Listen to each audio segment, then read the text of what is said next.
अतीक अहमद कितना खूंखार, किस टाइप का व्यक्ति था ये? न हिंदू का था न मुसलमान का था, वो सिर्फ अपने बच्चों, पत्नी, भाई का था। वो मदरसा की जमीन उसको चाहिए थी, जब नहीं मिला 10 साल से 15 साल तक की कई बच्चियों का किया उसके गैंग ने। अतीक ने कितने मर्डर करे होंगे? 60 से ऊपर मर्डर होंगे उसके। कमबैक करने के लिए अपनी बीवी से कहा मरवा दे उमेश वागे। योगी आदित्यनाथ डरता था वो? डरता तो था, लेकिन बस यही डर उसके कमबैक की वजह भी बना। ऐसा क्या था योगी आदित्यनाथ? क्योंकि वो व्यक्ति बिटवीन द लाइंस बात नहीं करता, साफ बात करता है। हिंदूवादी है हम। अतीक का अंत कैसे प्लान किया गया? ऑर्डर्स थे कि लाइव टेलीकास्ट होगा, और मैंने अपनी जिंदगी में लाइव मर्डर पहली बार देखा। उसको मेरी सुपारी दी गई। मनोज राजेंद्र त्रिपाठी को मारा जाए। 10,000 करोड़ रुपए शामिल थे उसमें। कौन है आपका रक्षक ऐसा? सर नमस्कार और बहुत बहुत धन्यवाद टाइम देने के लिए और ये मौका देने के लिए, क्योंकि जिन विषयों पे आपसे मैं बात करने वाला हूँ, मुझे नहीं लगता कि आपसे ज़्यादा कोई क्वालिफाइड है या कोई ऐसे बताने की कला रखता है जैसे आप बताते हैं। आप सर मुझे क्राइम, पॉलिटिक्स, यूपी, रियलिटी जो आपने देखी है अपनी ज़िंदगी में, अपने जर्नलिज्म का 30 साल का एक्सपीरियंस है, आप अवार्ड पाए हैं, आपने किताबें लिखी हैं, कसारी मसारी, कोड का कोरी, मैं सब जानना चाहता हूँ। I want to know everything, और मेरे दर्शक भी जानना चाहते हैं। सर स्टार्ट करते हैं अतीक अहमद से। क्या जानने की जरूरत है सर हमको इसके बारे में? हमको बस इतना पता है, मान लीजिए कि बहुत बड़ा गुंडा था, बट हम भी जानते हैं, आप भी जानते हैं, मैं भी जानता कि वो एक अच्छी डिस्क्रिप्शन नहीं है इसकी। अतीक अहमद के बारे में क्या जानना चाहिए? कितना खूंखार, किस टाइप का व्यक्ति था ये? हैवान था? इंसान के शरीर में क्या था ये? देखिए, ये बात एक तरफा हो जाएगी अगर मैं रवि कपूर साहब का धन्यवाद नहीं करूंगा मुझे मौका देने के लिए। तो पहली बात तो आपका बहुत बहुत शुक्रिया, थैंक्स, धन्यवाद। अतीक अहमद के बारे में जानने की अगर आप कोशिश करेंगे तो आप ऐसे मान लेंगे कि जैसे रामायण में रामचरितमानस में रावण था, महाभारत में कौरव थे। वो शैतान थे जिन्होंने पैगंबर साहब के सामने जो शैतान बने, वो लोग थे जिन्होंने ईसा मसीह को क्रूसिफाइड किया था। वैसा ही एक शैतान है, वैसा ही एक रावण था जिसका नाम अतीक अहमद था। अतीक अहमद न हिंदू था, न हिंदू का था, न मुसलमान का था, वो सिर्फ अपने बच्चों, पत्नी, भाई का था। अतीक अहमद के मन में कंधे को सीढ़ी की तरह इस्तेमाल करने की अदा थी। वो अदा चाहे अपने गुरु से चली हो उसने, चाहे अपने कारोबारी दोस्तों से चली हो उसने, चाहे पॉलिटिकल पार्टी से चली हो उसने। वो एक ऐसा शख्स था जो आपने कहा ना कि हैवान था, वो हैवान भी था, शैतान भी था, दरिंदा भी था, गुंडा भी था, डॉन भी था, माफिया भी था। वो किलर था, वो शूटर था। वो एक ऐसा शख्स था जिसकी कहानी लस्ट ऑफ लैंड से जुड़ी हुई है। He started with railway. उसने रेलवे से शुरू किया काम, उसको नहीं मालूम था। जब उसका गैंग बड़ा हुआ तो उसने रेलवे से शुरू किया। तो रेलवे के जो कबाड़ होता ना, उस कबाड़, स्क्रैप जिसको बोलेंगे, उसको बेचने का काम शुरू किया, उसका टेंडर लेना शुरू किया। तो अतीक था, अतीक का इलाहाबाद था। वो खुद को इलाहाबाद का अमिताभ बच्चन कहता था और इलाहाबाद का जवाहरलाल नेहरू भी कहता था, क्योंकि इलाहाबाद से ही जवाहरलाल नेहरू थे और प्रधानमंत्री बने, और Amitabh Bachchan superstar, mega star, सब कुछ थे, मिलेनियल स्टार थे। 90% of you are confused, stuck, not knowing what to do, without a clear direction of life, maybe not happy with your finances, maybe with your relationships, maybe with your body, whatever it is. ये जो भी core pillars of life हैं, जो हमको कोई नहीं सिखाता, ना स्कूल सिखाता है, ना कॉलेज सिखाता है। My response to that is I have started a free initiative called the Syllabus of Life Academy. Syllabus of Life Academy में इंडिया के ग्रेटेस्ट माइंड, जिन लोगों के साथ मैं पॉडकास्ट करता हूँ, इंटरैक्ट करता हूँ, बात करता हूँ, वो आएंगे, उनकी नॉलेज, उनकी लाइफ से जो हम एक्सट्रैक्ट कर सकते हैं, everything that can be used actionably in our life, I will extract and I will give to you in your emails, on your WhatsApp for free. Whether you are a student or an aspirant, small business owner, mother, father, anybody who is interested in learning, who does not have the time, does not have the effort to it, does not have a structure to it, that structure will now be available to every Indian who wishes to improve. And all you have to do is just sign up with the link in the description for the Syllabus of Life Academy and I will take care of the rest. फिल्मों का शौकीन था, पत्नी को सबसे ज्यादा प्यार करता था और सबसे ज्यादा भरोसा करता था पत्नी पे। और वो अतीक रेलवे के टेंडर जो करोड़ों के होते थे, लाखों में खरीदता था और करोड़ों में बेचता था। एक वक्त आया जब लालू प्रसाद यादव रेल मंत्री थे जी। उन्होंने तय किया कि रेलवे का जो स्क्रैप होगा, उस स्क्रैप से हम रेलवे के पहिए बनाएंगे। आपको मालूम है कि इलाहाबाद एक केंद्र है रेलवे का, वहां से उस पूरे स्क्रैप गोदाम को झांसी शिफ्ट करना पड़ा बिकॉज ऑफ अतीक। जब ये स्क्रैप का धंधा उसका कम हो गया और गैंग साइज बहुत बड़ी हो गई, और गैंग साइज के साथ साथ भूख भी बड़ी होती है, तो पैसा कमाने के लिए उसने जमीनों की तरफ नजर मारी। जमीनों की नजर डालते डालते डालते डालते उसको यह समझ में आया कि उसकी जो गुंडैती है, जो माफियापन है उसके अंदर, जो डॉन का ऑरा है उसके पास, वो किसी की जमीन पर भी हाथ डाल सकता है। तो 2 करोड़ की जमीन है तो 20 लाख में खरीद ली। मैंने जो हिंदू और मुसलमान वाली बात आपसे कही, वो एक गंगा के कछार में जो कौशाम्बी तक इलाका जाता है, वहां पे एक टाउनशिप बना रहा था। उस टाउनशिप में एक मदरसा था जिसमें बच्चियां पढ़ती थी। वो मदरसा की जमीन उसको चाहिए थी, उसने मदरसा शिफ्ट करने के लिए कहा। जब नहीं मिला तो उस मदरसे में 10 साल से 15 साल तक की कई बच्चियों का रेप किया उसके गैंग ने। ये बात अलग है कि माफिया जब होता है तो सिस्टम उसके साथ होता है। उसमें रिक्शे वाले, खोमचे वाले, ठेले वाले, इन लोगों ने जुर्म कबूला और वो चले गए, जेल चले गए। ये वो अतीक अहमद है जिसने एक छोटे से जमीन के टुकड़े के लिए एक हिंदू औरत के पति और उसके बेटे को, जिनके घर में लाइट का कनेक्शन भी नहीं था, जनरेटर मंगवा के करंट लगाकर मारा। ये वो अतीक है जिसने जमीन के पैसे के लिए ही उमेश पाल की हत्या की, और उस उमेश पाल की हत्या के बाद वो जेल से बाहर आया, मतलब उसको लाया गया तारीख पे, और उस तारीख पर ही उसको उसका मर्डर हुआ। तो जमीन के खेल में वो इस तरीके से फंसा, बहुत बड़े बड़े व्हाइट कॉलर नेताओं का, मंत्रियों का, अक्रॉस द पार्टी लाइन लोगों का पैसा उसके साथ लगा हुआ था। तो उसने पॉलिटिकल पावर भी हासिल की। उसके दामन पर उसकी जो कमीज थी, उस कमीज पर 163 मुकदमों की छींटे थे, जिनमें 60 से ज्यादा मुकदमे जो रिटर्न थे उनके खून के छींटे थे। लेकिन किसी मुकदमे में वो गिरफ्तार नहीं हुआ, जबकि उसने सिटिंग एमएलए की हत्या की थी 5 किलोमीटर तक दौड़ा के। 5 किलोमीटर तक दौड़ा के? दौड़ा दौड़ाकर मारा था उसको। राजू पाल नाम था उसका, उसी का चेला था, उसी का चेला था। लेकिन एमएलए की सीट खाली करके जब वो सांसद बना सपा के टिकट पर, तो वो सीट खाली हुई, उससे वो अपने भाई अशरफ को लड़ाना चाहता था। लेकिन मायावती, जो कि अतीक से हमेशा से नाराज थी, क्योंकि गेस्ट हाउस कांड में उसने मायावती पे हमला किया था, मायावती ने उसी के चेले को टिकट दे दिया और विधायक हो गया। अब उसको वो सीट खाली करनी थी, इसने सिटिंग एमएलए को उसने मारा। ये था वो अतीक, जिसने अपने ही रिश्तेदार की लड़की की ऑनर किलिंग कराई, क्योंकि वो हिंदू ड्राइवर के साथ भाग गई थी। अब यहां से आप तय कर लीजिए कि गाड़ी जिस आदमी की गली से बैक करने पर हत्या हो सकती है, कि तुम बैक करोगे कि हम बैक करेंगे। अगर इस पर एक आदमी को मारकर रेलवे लाइन पे कटने के लिए फेंका जा सकता है, तो उस अतीक को हैवान, दरिंदा, शैतान, रावण, जो आप कहना चाहे कह सकते हैं, वो था अतीक, जिसने हाँ पॉलिटिकल पार्टी ने उसकी खून से सने हुए कपड़ों को सफेद बुर्राक खद्दर का कुर्ता बनाया, नेता बनाया, 4 बार विधायक, 1 बार सांसद रहा। और ये वही अतीक था जिसने जेल से आकर मनमोहन सिंह गवर्नमेंट के पक्ष में वोट दिया था और परमाणु संधि के दौरान सरकार गिरने से बची थी। ये वो अतीक था। अनुज जी, अतीक ने कितने मर्डर करे होंगे? मेरी नॉलेज में 60 से ऊपर मर्डर होंगे उसके, क्योंकि हत्या के मुकदमे 60 से ऊपर थे उसके पास। 163 से 64 मुकदमे थे, जिसमें हत्या के 60 से ऊपर मुकदमे थे। क्लासिक चीज ये थी, बड़ी बात ये थी कि वो किसी भी मुकदमे में जेल नहीं गया। इवन राजू पाल जो सिटिंग एमएलए था, उस मामले में भी नो वन किल्स राजू पाल। अंततः फैसला सीबीआई का ये आया, क्योंकि उमेश पाल जो राजू पाल का दोस्त था, जो उस मर्डर के वक्त था, वो गवाह पलट गया। पलटा कैसे कि अतीक ने 2 करोड़ या 3 करोड़ रुपए देके उसको खरीद लिया। जब वो एकमात्र गवाह जो चश्मदीद था, जब वो पलट गया, तो अतीक उस मुकदमे से भी बरी हो गया। बाद में वही उमेश पाल अतीक के लिए काम करने लगा, और जब अतीक जेल गया है, तो उमेश पाल को ही जमीन बेचने का जिम्मा देके गया। अब उमेश पाल की हत्या ही इसलिए हुई कि उमेश पाल जमीन तो बेच रहा था, पैसा अतीक के घर नहीं दे रहा था, और अतीक साबरमती जेल में बैठा हुआ था। तो अतीक ने फोन से उसको धमकी दी कि तुम पैसा नहीं दोगे हमारा, मार के गोली चित्त कर देंगे तुमको। लेकिन उमेश पाल तब तक भारतीय जनता पार्टी ज्वाइन कर चुका था। उसको लगा कि अब अतीक कभी वापस आएगा नहीं, जेल गया ये। यहां योगी आदित्यनाथ बैठे हुए हैं, कुछ लोग मेरे सपोर्ट में हैं जो हमको कुछ होने नहीं देंगे। यूपी की जेल से शिफ्ट होकर कोर्ट में एप्लीकेशन देके वो गुजरात जा चुका था, उसको लगा कभी कुछ होगा नहीं। तब उसको समझ में आया कि कल कल के चेले अगर मेरा पैसा मारने लगे, तो अतीक की इज्जत तो 2 कौड़ी की नहीं बचेगी उत्तर प्रदेश में। और अतीक तो उत्तर प्रदेश का डॉन था, माफिया था, रावण था। उस अतीक ने गब्बर इज बैक वाले स्टाइल में कमबैक करने के लिए अपनी बीवी से कहा, मरवा दे उमेशवा के, उमेश को मरवा डालो। बरेली जेल में अशरफ बैठा था, उसका भाई। सारे शूटर्स इकट्ठा किए गए, जिसमें उसका बेटा असद भी शामिल था। उसको गाड़ी में ही बैठना था। जब मौके पर उसके गनर्स फायरिंग करने लगे उमेश के, तो उसको गाड़ी से उतरना पड़ा। तो असद की पहचान हुई। गुड्डू मुस्लिम नाम का जो उसका पुराना बमबाज शूटर था, गुड्डू बमबाज के नाम से जाना जाता था, वो बम, अगर आप आज भी उसका सीसीटीवी फुटेज देख लेंगे, उसके विजुअल्स देख लेंगे, तो गुड्डू बमबाज बम फोड़ ही केवल इसलिए लिया रहा था ताकि ग्रेंजर क्रिएट होना चाहिए। ऐसा मर्डर नहीं था कि आए मिले, बात की, धीमे से गोली मारी और चले गए ना, मारने का सीन क्रिएट करना है। सिनेमैटिक चाहिए। सिनेमैटिक सर, वैसे जैसे दीपावली की रात में कोई 1000 के पटाखे छोड़ता है, कोई 5000 के पटाखे छोड़ता है, कोई 10,000 के पटाखे छोड़ता है। एक शख्स होता है जो कोई पटाखा नहीं छोड़ता, लेकिन रात में 11-12 बजे जब सारे पटाखे बंद हो जाते हैं, तो 20,000 वाली चटाई फोड़ता है। तर तर तर तर तर तर तर तर पूरा मोहल्ला जाग जाता है, और वो आदमी बताता है कि दिवाली तो हमने मनाई है। इस स्टाइल में उसने अपना कमबैक किया, और 20,000 वाली लड़ी फोड़ने का ग्रेंजर क्रिएट करने के लिए उसने उमेश पाल को उस अंदाज में मरवाया कि ऐसे मारेंगे ताकि बाकी और जो लोग पैसा नहीं दे रहे हैं, पैसा वापिस करो। अतीक जिंदा है। कैसे मारा गया एग्जैक्टली? भगा भगा के? उमेश पाल को, उमेश पाल की रेकी की गई कुछ दिन तक। अच्छा। साबरमती से वो मिल रहे थे इंस्ट्रक्शंस, प्लानिंग अतीक के घर में शाइस्ता कर रही थी उसकी पत्नी। शूटर्स इकट्ठे किए जा रहे थे, सारे मोबाइल्स फोन किनारे कर दिए गए, सबको आईफोन दिलाया गया। सबके लिए था कि big daddy, code name, daddy, gangster, इस तरीके के कोड नेम, तो हम सब लोग फेस टाइम पर बात करेंगे। और अशरफ उधर से इनको देख रहा था। तो बरेली जेल में अशरफ से मिलने ये सारे शूटर्स गए थे। वहां जेल का भी सीसीटीवी फुटेज है, वहां मीटिंग हुई है उसके पहले। उसके बाद उमेश पाल की रेकी हुई कि सुबह वो इतने वक्त जाता है कोर्ट, और इतने वक्त कोर्ट के बीच में वापस आता है। बीच में कभी कभी लंच करने भी घर आता है। ये रेकी पूरी तरीके से हो चुकी थी। 6 से 7-8 लोग सब जगह जगह खड़े हो गए।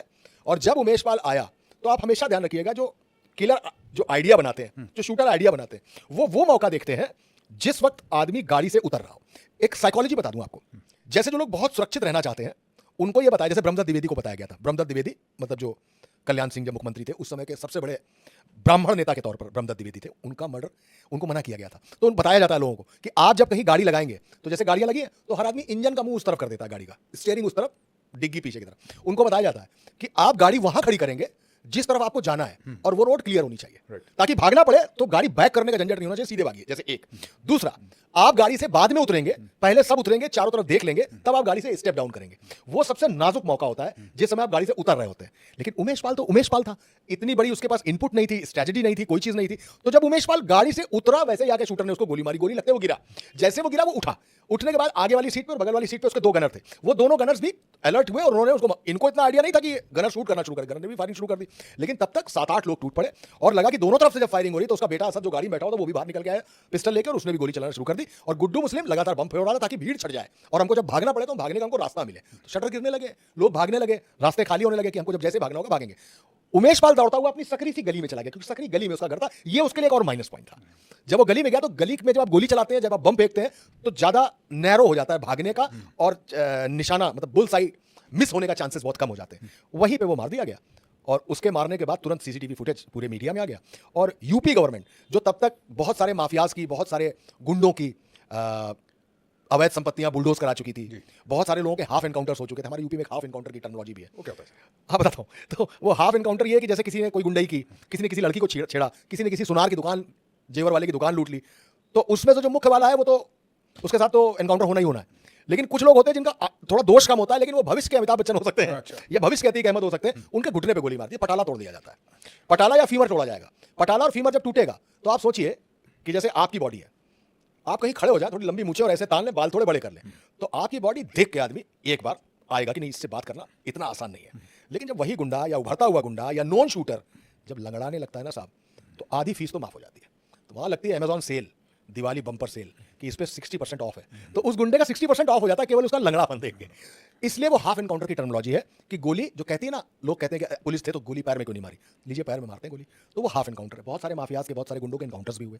जैसे सोनभद्र में जेल से अपराधियों को ले जा रहे थे, उन्होंने पुलिस वैन पे हमला कर दिया, उसी दौरान उन्हीं की राइफल छीन के पुलिस वाले 2 मार दिए। लेकिन 2 मार दिए, जो मारे थे वो दोनों मार दिए गए। विकास दुबे जो कानपुर में, जिसके यहाँ रेड पड़ी, उसने एम्बुश करके 8-9 पुलिस वाले मार दिए। तो जितने पुलिस वाले उन्होंने मारे थे उतने उनके गैंग के लोग मार दिए गए, मैं विकास दुबे के। तो इट्स अ मैसेज।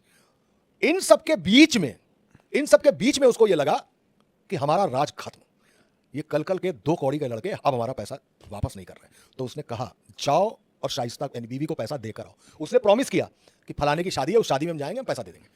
वहां जो शादी हुई, उस शादी में जब उससे पैसा मांगा गया तो उसने अतीक के लिए माँ बहन की गालियां दी और कह दिया कि बता देना जाके उनको कि उनको खोद के गाड़ देंगे। उनके दिन गए। यहां से बात पिज्जा पर चिली फ्लेक्स पड़ गया, यहां पर चीज और थोड़ी सी स्पाइसी हो गई। ठीक के लिए तो अब कोई ऑप्शन बचेगा ही नहीं। अब उसके लिए कोई ऑप्शन ही नहीं है। इसको कहते हैं सर कि कोई टीप मार के निकल जाए। आप बाजार में चले जा रहे, किसी ने ऐसे मार दिया, किसी का झापड़ खाना, किसी का घूंसा खाना, फिर भी एक दम वाली बात है। कोई टीप मार के निकल जाए, वो भी अतीक अहमद को, जिसने 60 से ज्यादा मर्डर किए हो, जिसका रंगबाजी रही हो संसद से लेकर विधानसभा तक, हर नेता जिसकी जेब में रहा हो। कल का उमेश पाल, जिसको 2 करोड़ में उसने खरीद लिया था, वो उसकी जमीन का पैसा मार लेगा, ये दिखाने के लिए उसने वो मर्डर कराया। लेकिन हाँ, उसको ये मालूम नहीं था कि विधानसभा का सत्र चल रहा है। ये मैं ऐसे आपको पूरे जो आपको बता रहा हूँ बिल्कुल ऑथेंटिक बता रहा हूँ। उसने अपनी बीवी से पूछा क्या विधानसभा चल रही थी? उसने कहा हाँ चल रही। बोले बताया काहे नहीं तुम लोगों को? बोले तो क्यों, कोई बात हो गई क्या? अरे बोले नहीं, योगिया नाराज हो गया है। योगिया मतलब योगी आदित्यनाथ नाराज हो गया। आपको वो सीन याद होगा जब अखिलेश यादव विधानसभा में ये कह रहे हैं कि एक वकील की हत्या हुई है और आप कानून राज की बात करते हैं, आप माफिया मिटाने की बात करते हैं, आप ये कहते हैं कि उत्तर प्रदेश में 0 टॉलरेंस की पॉलिसी है। बताइए एक वकील सरेआम मारा गया है। तब योगी आदित्यनाथ खड़े हुए, बोले जिस माफिया को आपने पाला है, आपकी पार्टी ने पाला है, उस माफिया को मैं मिट्टी में मिला दूंगा। वो मैसेज जब अतीक तक गया है, वहां उसको हिली तो है, उसकी परेशान तो हुआ है वो, लेकिन फिर उसके बाद उसने डीलिंग शुरू की। उसको और किसी की फिक्र नहीं थी, उसको सबसे ज्यादा फिक्र अपने बेटे की थी। योगी आदित्यनाथ डरता था वो, आपको लगता है? योगी आदित्यनाथ जब मुख्यमंत्री का नाम घोषित भी नहीं हुआ था, तब एक मरमरिंग शुरू हुई। मैं उस समय न्यूज़ 18 में एडिटर था और नाम नहीं लूंगा, मेरे पास एक बहुत बड़े आईएएस का फोन आया कि कोई मनोज सिन्हा नहीं बनने जा रहा है, कोई फलाना मुख्यमंत्री ढिमाका नहीं बनने जा रहा है, सिर्फ योगी आदित्यनाथ बनने जा रहे हैं। बहुत हॉर्स माउथ का मतलब हॉर्सेस माउथ की बात थी। मैंने कहा क्या करूं, चला दूं, गलत ना हो जाए, क्या हो जाए, क्योंकि योगी आदित्यनाथ कहीं चर्चा में ही नहीं थे। अचानक मेरे पास एक बहुत बड़े नेता का फोन आया, आप सब जानते हैं उनको, मैं उनका भी नाम नहीं लूंगा। उनका फोन आया, ये सोर्स डिस्क्लोज ना करने की बात है। उनका फोन आया मेरे पास। उनके संग प्लस पॉइंट था कि वो नेता भी बड़े थे, यूपी में उनका ठीक ठाक नाम भी है और वो ठाकुरों के ठीक ठाक नेता है। जब उन्होंने मुझसे कहा भैया प्रणाम, भैया योगी महाराज मुख्यमंत्री बन, ओके ठीक है, खबर चला दी कि योगी आदित्यनाथ मुख्यमंत्री बनेंगे। जैसे ही खबर चली, अभी सरकार पार्टी ने घोषणा नहीं की है, जैसे ही खबर चली अचानक स्लॉटर हाउस के खिलाफ कार्रवाइयां शुरू हो गई। अच्छा, स्लॉटर हाउस बंद किए जाने लगे अवैध। अचानक ऑपरेशन मजनू शुरू हो गया कि कोई भी कहीं छेड़छाड़ करता कॉलेज के बाहर, स्कूल के बाहर, किसी औरत को, किसी की चेन स्नेचिंग हो रही, कहीं कुछ हो रहा है, फौरन पकड़ो, बंद करो। ऑपरेशन मजनू शुरू हो गया। अभी मुख्यमंत्री का नाम पार्टी ने घोषित नहीं किया, क्यों हुआ ऐसे? वही बता रहा हूं, ये ऑरा ऑफ योगी आदित्यनाथ था। तो वो जो आपने बात पूछी, क्या योगी आदित्यनाथ से अतीक डरता था? तो जब मुख्यमंत्री का नाम घोषित ना होने से पहले ही पुलिस और प्रशासन और मशीनरी हरकत में आ गई, तो माफियाज का क्या हुआ होगा? आखिर क्यों जेल अपनी शिफ्ट करानी पड़ी अतीक को? योगी आदित्यनाथ के टाइम पे ना वो पूर्वांचल की जेल में बंद था, वहां उसने अपने एक रिश्तेदार को बुलाया और एक व्यापारी को बुलाया। जमीन का मसला था, पैसे के लेन देन की बात थी, दोनों को जेल में मारा मतलब घूसों लातों। अदालत बैठती थी ना, वो तो देवा की अदालत लगाता था जेल में। हाँ, देवा की अदालत लगाता था। जैसे केजीएफ फिल्म में रॉकी भाई नहीं थे, वो रॉकी भाई था, तो रॉकी भाई की तरह अदालत लगी थी, उसने खूब मार पीटा सबको। योगी आदित्यनाथ की गवर्नमेंट थी, योगी आदित्यनाथ ने तत्काल जेलर से एक एप्लीकेशन दिलाई, वो एफआईआर दूसरी हुई। इसके बाद ताबड़तोड़ जो उत्तर प्रदेश में कार्रवाइयां शुरू हुई, खासकर मुस्लिम गुंडों और मुसलमान माफियाज के खिलाफ, वहां उसको यह समझ में आया अब हम खतरे में हैं। जैसे मुख्तार अंसारी कांग्रेस का सहारा लेके पंजाब जेल चला गया था, और जिस तरीके से योगी गवर्नमेंट लगी हुई थी उसको पंजाब से यूपी लाने के लिए, वो समझ गया कि हमारा भी यहाँ नुकसान हो सकता है। लिहाजा उसने कोर्ट में एक अर्जी दी, उसको ऊपर से भी शेल्टर था, उसने जेल मांगी भी तो गुजरात की मांगी, और गुजरात की जेल में जाके वो बंद हुआ कि यहाँ हम कम से कम सेफ हैं। तो जो आपका सवाल था कि क्या वो डरता था, तो डरते तो लोग उनके आने से पहले भी थे। डर दहशत बन गया जब वो आ गए, और अतीक जैसों के लिए खौफ हो गया कि जब वो चले गए कि यहाँ से चलो और गुजरात पहुंचो सीधे। तो अतीक डरता तो था, लेकिन बस यही डर उसके कमबैक की वजह भी बना कि इस डर में अगर हम डर गए तो फिर वही बात है, हमारी चवन्नी आदमी मार लेगा और टीप मार के निकल जाएगा, अतीक खत्म हो जाएगा। वो कमबैक करने की जो उसने कोशिश की, उस कोशिश में खुद मारा गया। ठीक है, तो अतीक यहाँ तक पहुँचा, योगी आदित्यनाथ आए और एक दहशत क्रिएट होनी स्टार्ट हुई। पर थोड़ा सा योगी आदित्यनाथ पे भी मैं आना चाहूँगा, क्योंकि इनकी स्टोरी भी उतनी ही इंटरेस्टिंग लग रही है। हालांकि ये लॉ के उस साइड पे हैं और मुख्यमंत्री हैं, बट दहशत तो इनकी भी उनके लिए थी। और मैसेज देने वाला जो सिस्टम है, वो चाहे लॉ एंड ऑर्डर का हो, चाहे ये गुंडा का हो, एक हद तक modus operandi is similar. Messaging is very important. Yogi Adityanath की क्या मैसेजिंग थी? जो स्लॉटर हाउसेज बंद होने लगे, ये ऑपरेशन मजनू चालू हो गया, अतीक को लगा कि फटाफट यहाँ से भागो, साबरमती जाके टिको, क्योंकि अब खतरे से खाली नहीं है सिचुएशन। और जब ये एनकाउंटर हुआ और उसकी बीवी ने उसको बताया कि विधानसभा चल रहा है, सेशन चल रहा है, तो उसको लगा कि अब ये तो होगी गड़बड़। ऐसा क्या था योगी आदित्यनाथ में? कहाँ से स्टार्ट हुई ये कहानी इनकी इस टाइप की कि इतनी दहशत, और खासकर तब जब पॉलिटिक्स में उम्मीद भी नहीं थी कि ये आएंगे? देखिए, योगी आदित्यनाथ का बायोडाटा जब आप उठाएंगे तो संघ से उनका कोई लेना देना नहीं था, भाजपा के वो सक्रिय सदस्य नहीं थे, हिंदू युवा वाहिनी वो चलाते थे, एक संगठन उनका था हिंदू युवा वाहिनी। हिंदू युवा वाहिनी भाजपा को सपोर्ट करती थी, लेकिन योगी आदित्यनाथ की हिंदू युवा वाहिनी थी। तो पूर्वांचल में जो गोरक्ष पीठ है, जो गोरक्ष धाम मंदिर है, जहां के इस वक्त वो मठाधीश भी है, महाराज है जहां के, तो जैसे अगर मैं गलत नहीं हूं तो रवि शास्त्री रणजी खेलने ही गए थे कि उनको बिना खेले ही टेस्ट टीम में शामिल कर दिया गया। अच्छा, लेकिन योगी आदित्यनाथ ने तो सीके नायडू भी खेली थी, दिलीप ट्रॉफी भी खेली थी और रणजी ट्रॉफी भी खेली थी। कैसे? उन्होंने पूर्वांचल में हरिशंकर तिवारी को देखा, श्री प्रकाश शुक्ला को देखा, उन्होंने मुख्तार अंसारी से भी मुचैटा लिया आमने सामने, अतीक अहमद भी उनके सामने पला, उनके सामने पनपा। और उस समय की सरकारें और पार्टियां, जो उस वक्त का वक्त था, कि देश काल परिस्थिति एक अलग चीज होती ना, उन्होंने वो सब देखा हुआ था। गाय के वो गोप्रेमी थे और औरतों का मान सम्मान उनके लिए जरूरी था। तो ये सारी चीजें अपने आप शुरू हो गई। अच्छा, उनके आते ही उनको मालूम था कि कहां पे किसके हाइडआउट्स हैं, अच्छा, कहां पे किस गैंग्स को के लोगों को हार्बरिंग हो मिलती है। ये सारी चीजें, मैंने कहा ना, रणजी भी खेली थी, दिलीप ट्रॉफी भी खेली, सीके नायडू भी खेली, वो खेल कर वो आए थे। वही योगी आदित्यनाथ है जिनको आपने संसद में रोते हुए देखा होगा, वही योगी आदित्यनाथ है जिनको आपने विधानसभा में दाड़ते हुए देखा। और अब कश्मीर से कन्याकुमारी, गुजरात से लेकर इधर तक सब जगह योगी आदित्यनाथ स्टार कैंपेनर की सूची में शामिल होते हैं, और हिंदुत्ववादी जो उनकी छवि है। तो जैसे ही आप हिंदुत्ववाद का एजेंडा लाते हैं तो गाय उसमें ऊपर है, महिला उसमें ऊपर है, एंटी मुस्लिम छवि जो है वो योगी आदित्यनाथ की है, क्योंकि वो व्यक्ति बिटवीन द लाइंस बात नहीं करता, साफ बात करता है, हिंदूवादी हैं हम। तो अतीक या मुख्तार अंसारी या उस वक्त के बहुत सारे जो मुस्लिम गुंडे और मुसलमान जो थे, उनको मैसेज क्लियर था, योगी आदित्यनाथ जब होंगे तो होली पर मस्जिदों पर तिरपाल चढ़ानी होगी आपको। अगर आप चाहते हैं कि आपके ऊपर रंग ना पड़े तो घर के अंदर रहिए, मस्जिदों पर रंग ना डाला जाए, तिरपाल चढ़ा लीजिए।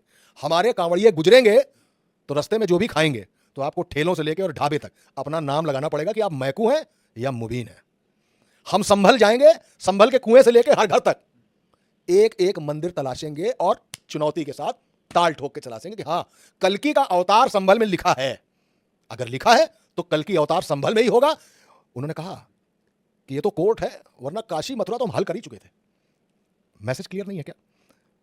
लखनऊ में एक जगह रहीम नगर अवैध कॉलोनी है, जो गोमती का बेड है और जो एनजीटी है, जो नेशनल रिवर इंस्टीट्यूट है, उन सबका है कि यहाँ पे गड़बड़, इसको हमें स्प्रेड इसका खोलना पड़ेगा।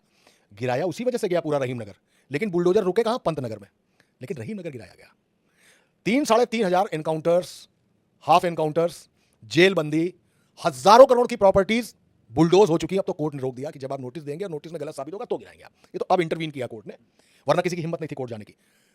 इनमें आप पाएंगे तो मोर देन 60% मुस्लिम मिलेगा आपको। तो मैसेज क्लियर है, मैसेज पूरी तरीके से पानी की झरने के पानी की तरह साफ है कि हां हम हिंदूवादी हैं। तो जब हिंदूवादी चोला और फिर वो व्यक्ति खुद भगवा वस्त्र पहने हुए है, वो योगी भी है, वो संत भी है, वो मठाधीश भी है, लेकिन वो चीफ मिनिस्टर भी है, तो आप समझ लीजिए कि ऐसा नहीं हो सकता ना कि वो चोला कहीं हिंदूवाद से अलग हो जाएगा। उसने कहा गोली चलाओगे तो गोली का जवाब गोली से मिलेगा। तो जब इतना क्लियर कट मसला है, तो जो ब्यूरोक्रेसी चला रही है जिस मशीनरी को, तो जब माफियाओं तक मैसेज, तो क्या ब्यूरोक्रेसी पे मैसेज नहीं है? वो मैसेज क्लियर था। और इसी क्लियरिटी का नाम, मैं मान सकता हूं कि सेंट्रल और यूपी के बीच में कोऑर्डिनेशन का प्रॉब्लम है, उस पर अलग चर्चा कर लेंगे बाद में, लेकिन स्टाइल ऑफ योगी वो स्टाइल ऑफ हिंदुज्म है। और हिंदुज्म का स्टाइल अगर क्लियर नहीं होता तो योगी आदित्यनाथ स्टार कंपेनर नहीं होते। योगी आदित्यनाथ भाजपा और आरएसएस से न जुड़ने के बावजूद चीफ मिनिस्टर कैसे होते? संघ ने बैक किया, संघ ने उनका नाम प्रपोज किया वहां जाके, तब बनाना पड़ा उनका, वरना तो मनोज सिन्हा बन ही गए थे।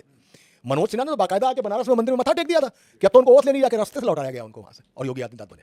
ये योगी आदित्यनाथ है। और इस योगी आदित्यनाथ के सामने गब्बर बैक करने की कोशिश कर रहा था, तो ठाकुर ने अपने जूतों से गब्बर के मार डाला कुचल के।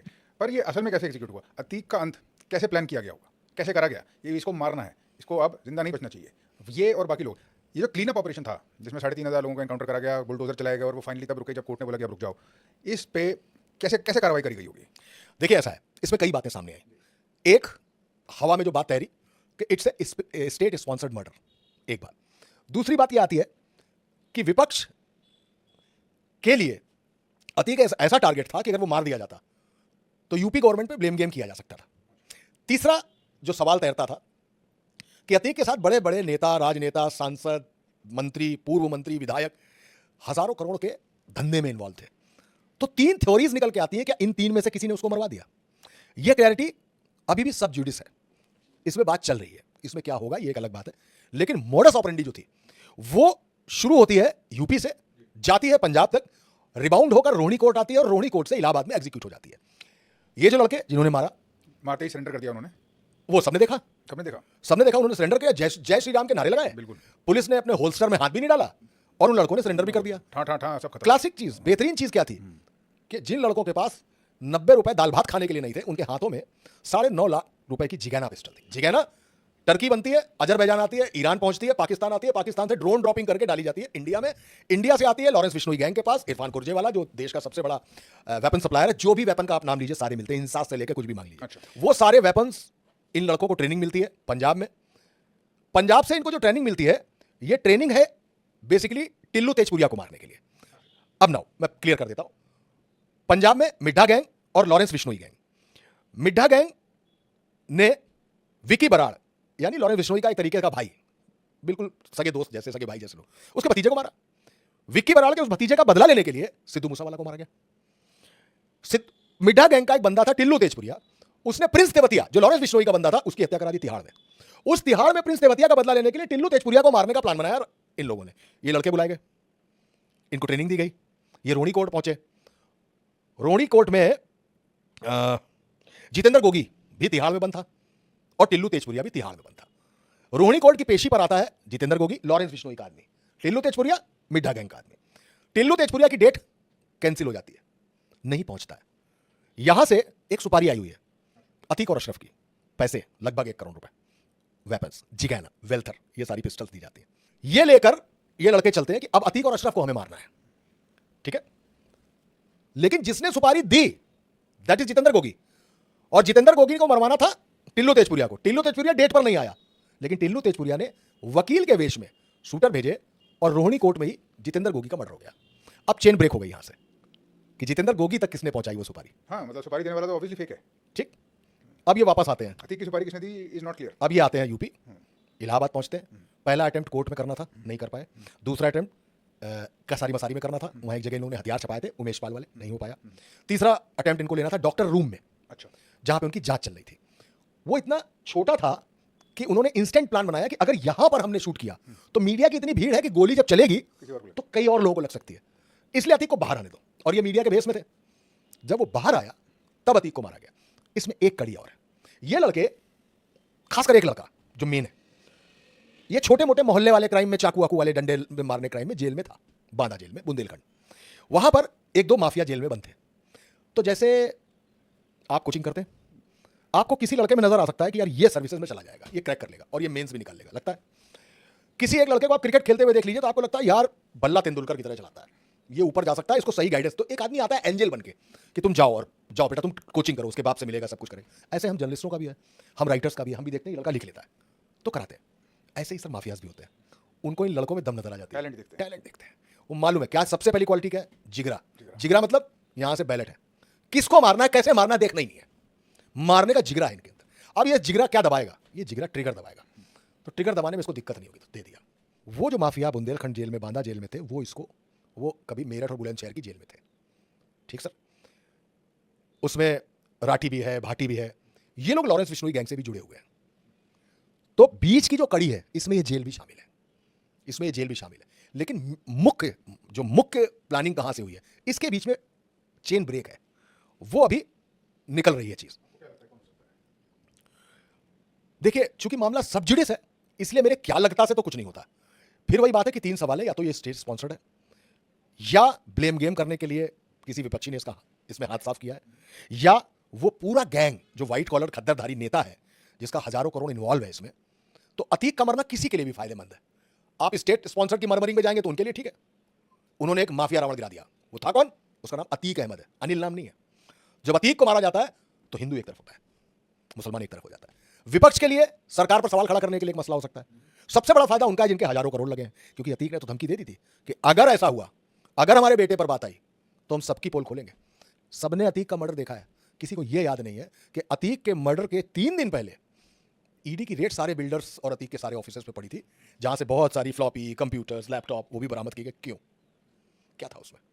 क्या राज छिपे थे उसमें? कौन से डिटेल थे? कहां के ट्रांजेक्शंस थे? वो सारी चीजें शामिल होना बाकी। वाई गुजरात उसके लिए बहुत कंफर्टेबल जोन था, वाई यूपी उसके लिए सबसे टेरिफाइंग जोन था, जबकि दोनों स्टेट्स में एक ही पार्टी की पार्टी। ठीक है सर, यह है उस पूरी मिस्ट्री, यह है उसकी पूरी प्लानिंग। और यही मुख्य वजह यह थी कि एज ए जर्नलिस्ट मैंने बहुत सारे विजुअल्स देखे, जैसे आरुषि के फादर राजेश तलवार जब कोर्ट से बाहर आ रहे थे तो उन पर किसी ने चाकू से हमला कर दिया, वो विजुअल बना, मीडिया ने खींचा, वो डेफर्ड चला, मतलब खींचा गया, फिर स्टूडियो को दिया और तब चला। जी हाँ, ये बिल्कुल लाइव। ऐसे अरविंद केजरीवाल मुंह पे स्याही फेंकना, लिया गया, कैप्चर किया गया, दिया गया, तब ऑन एयर हुआ। ये लाइव टेलीकास्ट, और इसमें ऑर्डर्स थे कि लाइव टेलीकास्ट होगा। ये एक बहुत पुख्ता चीज है, इसमें ऑर्डर्स थे कि लाइव टेलीकास्ट होगा। ऑर्डर किसने दिए? है सर, कहीं कोई बैठा है सिस्टम में, कुछ तो है सिस्टम में बैठा, उसके ऑर्डर थे कि ये लाइव चलेगा, और लाइव हुआ। और मैंने अपनी जिंदगी में लाइव मर्डर पहली बार देखा। आंखों से लाइव की बात नहीं कर रहा हूं मैं, टीवी लाइव की बात कर रहा हूं, टीवी लाइव, जिसमें बैकपैक काम कर रहा हो, सिग्नल हो, वो भी लगी हो, सब कुछ काम कर रहा हो, उस समय लाइव मर्डर हो, ये बात की बात है। मैं योगी आदित्यनाथ की बहुत सारी बातें ओके कर रहा हूं, लेकिन हिंदू मुसलमान ओके नहीं हो सकता, ओके नहीं हो सकता। अतीक को टीवी पर खूब दिखाया गया, क्यों दिखाया गया होगा? जितना अतीक चलेगा उतना अतीक सोचेगा अभी एक ही जीप को पलटी, इसकी जीप को पलटेगी यार। देखिए हम किस जगह पहुंच चुके हैं, हम किसी को मरता देखना चाहते हैं, हमें मजा आने लगा किसी को मरता देख के। तो लोग अतीक को मरने की खबर सुनना चाहते थे, और एक मुसलमान जो अतीक से नाराज था, जो अतीक से मदरसा कांड के बाद नाराज था, वो मदरसा कांड के बाद अतीक को वोट नहीं दे रहा था, अतीक चुनाव नहीं जीत पा रहा था, वो मुसलमान जो उससे नाराज था वो भी उसके पक्ष में खड़ा हो गया, क्योंकि अब मसला अतीक अहमद का था, अब मुसलमान का मसला था। तो सूट करता है विपक्ष को मुसलमान वोटों के जरिए, पक्ष को हिंदू वोटों के जरिए। तो उसमें दोनों तरफ से टीआरपी थी। बहुत कुछ हो रहा है, ये है पूरी पॉलिटिक्स, ये है पूरी प्लानिंग। तभी मैंने अतीक पर कहानी नहीं लिखी है, मैंने अतीक अहमद पर कहानी नहीं लिखी है, मैंने उन 54 डेज, उन 54 दिनों पर यह कहानी लिखी है, जिस दिन उमेश पाल का मर्डर हुआ, जिस दिन साबरमती जेल से अतीक निकला, और जिस दिन अतीक का मर्डर हुआ। उसके बीच क्या हो रहा था उन 54 दिनों में, कैसे ट्रेनिंग हो रही थी, कहां से वेपन आ रहा था, क्या प्लानिंग चल रही थी, कौन स्पॉन्सर कर रहा था, कौन लिंक कर रहा था, इस 54 दिन की कहानी है ये। पर बहुत कोऑर्डिनेशन वाला काम रहा होगा। आपने बताया जिस हिसाब से वेलफेयर पिस्टल्स और टर्किश पिस्टल्स ड्रोन ड्रॉप करे गए, लाए गए। Lawrence Bishnoi gang for example, एक एग्जांपल लिया जाए, बहुत लोग कहते हैं कि रॉ का फ्रंट है, बहुत लोग कहते हैं इंटेलिजेंस एजेंसीज यूज़ करते हैं इनको पपेट्स की तरह। एक साइड पे हम ये सुनते हैं कि योगी आदित्यनाथ चाहते हैं कि सफाई करें, लॉ एंड ऑर्डर उनका एक बहुत इंपॉर्टेंट फ्लैग बन गया। हर कोई पूछता है मुझसे, आप नोएडा में बैठे लॉ एंड ऑर्डर कैसा है, तो ये बोलते हैं अच्छा है, तो है अच्छा, इनफैक्ट थिंग्स हैव इंप्रूव्ड, सफाई करी उन्होंने, बुलडोजर चला दी उन्होंने। दूसरी तरफ ये भी सुनते हैं कि स्टेट स्पॉन्सर्ड किलिंग होती है, गैंग भी यूटिलाइज किया जा सकता है। इज दैट, क्या इसमें कुछ सच है? क्या आपके इतने लंबे जर्नलिस्टिक करियर में कुछ ऐसी इंसाइट है जो हम समझ सकते हैं कि ये काम कैसे करता है सब कुछ? मैं जगह डिस्क्लोज नहीं करूंगा, एक छोटा सा उदाहरण देता हूं आपको। सीएए के बाद कई जगहों पे दंगे हुए। सीएए कानून जब आया तो कई जगहों पे दंगे हुए। जब वो दंगे हुए तो उन दंगों में भीड़ जो थी वो रोडवेज की बसों में आग लगा रही थी, सरकारी संपत्तियां फूंक रही थी, प्राइवेट लोगों की कारें तोड़ रही थी, लोगों को दौड़ा रही थी, मार रही थी और दंगाई थे। इन दंगाइयों में यूपी में उस आंदोलन के दौरान अगर मैं गलत नहीं हूं तो 27 से 28 लोग मारे गए। ठीक है सर, ये सारे लोग कट्टेओं से मारे गए, देशी कंट्री मेड वेपन से मारे गए। मैं बहुत विश्वास के साथ और बड़े पुख्ता तौर पर यह कह सकता हूं कि वो लोग फिट किए गए थे वहां पे ताकि पुलिस इन्वॉल्व नहीं हो। और जब पुलिस इन्वॉल्व नहीं होती है तो सुर्खी नहीं बनती कि दंगे के दौरान पुलिस की गोली से इतने लोगों की मौत।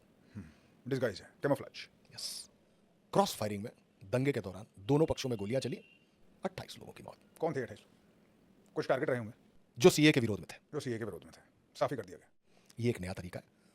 जैसे मुख्तार अंसारी के भाई ने, अफजाल अंसारी ने अपने भाई की जो लाश है उसको केमिकलाइज करके दफन कराया है ताकि 25-30 साल बाद भी जब उसको लगे कि अब कंडीशंस फेवरेबल है तो उस लाश को निकलवा के दोबारा पोस्टमार्टम उसका हो सके, उसकी फॉरेंसिक जांच हो सके और तब निकल सके कि क्या वो वास्तव में कार्डियक अरेस्ट से ही मरा है या जो मर्मरिंग है, जो हवा में सवाल है कि मुख्तार को जहर देकर मारा गया, क्या वो बात सच है। वो पक्ष तो यही सोचेगा कि मुख्तार को जेल में जहर देकर मारा गया और ये बात है, हिंदू हो चाहे मुस्लिम हो, दोनों जगह है।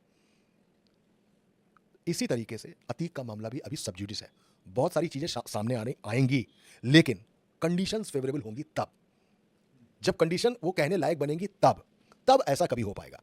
इसलिए बीच की जो चेन ब्रेक है वो चेन ब्रेक अभी उजागर होने नहीं दे रही। आप सिर्फ कुछ पॉइंट्स गिन सकते हैं, जैसे मिट्टी में मिला दूंगा एक पॉइंट, दूसरा पॉइंट जय श्री राम के नारे मर्डर के दौरान, तीसरा पॉइंट पुलिस ने उनको सिर्फ पकड़ा, हथियारों को पैर पे भी गोली नहीं चलाई, हाफ एनकाउंटर भी नहीं किया उनका और सरेंडर कर दिया उन लोगों ने। किलर सामने आए, उन्होंने कहा साहब हम डॉन बनना चाहते हैं। और डॉन कैसे बनोगे? सबसे बड़े डॉन को मारकर डॉन बन जाएंगे। इतनी कहानी सामने है। अब सवाल यह है कि इन तीन का क्या होगा? मास्टरमाइंड कौन है? मास्टरमाइंड कौन है और इन तीन का क्या होगा? क्या फेवरेबल कंडीशन जब आएंगी तो ये तीन कुछ बोलेंगे? या यूपी में बहुत सारे मर्डर जेल में हो चुके हैं और जिन्होंने मर्डर किए वो भी जेल में मारे गए, तो क्या ये तीनों कभी भाग जाएंगे? ये सवाल है, मैं नहीं कह रहा हूं, ये सवाल हवा में तैर रहे हैं। क्या बहुत सारे लोगों, संजीवा मैसूरी, मुन्ना बजरंगी, क्या इनका भी जेल में कुछ हो सकता है?